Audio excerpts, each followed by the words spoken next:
ఈరోజు అన్నప్రసాదాన్ని ఏర్పాటు చేసిన వాళ్ళు ఈరోజు రెండో లక్షం వారం అంటే శ్రావణ మాసంలో మొదటి లక్షం వారం నాడు అన్నప్రసాదాన్ని ఏర్పాటు చేసిన వారు దామోదర సీతా శంకర్ భారతి. ఈ ఇద్దరికీ కూడా అమ్మవారి ఆశీస్సులతో కలవల పిల్లలు పుట్టినందువల్ల ఇక్కడ అన్నప్రసాదాన్ని ఏర్పాటు చేశారండి విజయనగరం వాస్తవ్యులు. మరి వారికి వారి కుటుంబానికి కూడా ఆ యొక్క అమ్మవారి ఆశీస్సులు ఎల్లవేళలా ఉండాలని కోరుచున్నాం. శ్రీ శ్రీ ముత్యమాంబ అమ్మవారి ఆలయంలో శ్రావణ మాసంలో మొదటి లక్షం వారం ఈ అన్నప్రసాదాన్ని మనకు అందజేసిన వారు దామోదర సీతాశంకర్ భారతి.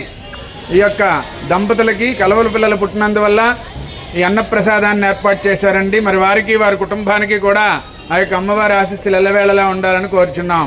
ఇట్లు వేపగుంట ముత్యమాంబ అమ్మవారి ఆలయం ఆలయ కమిటీ.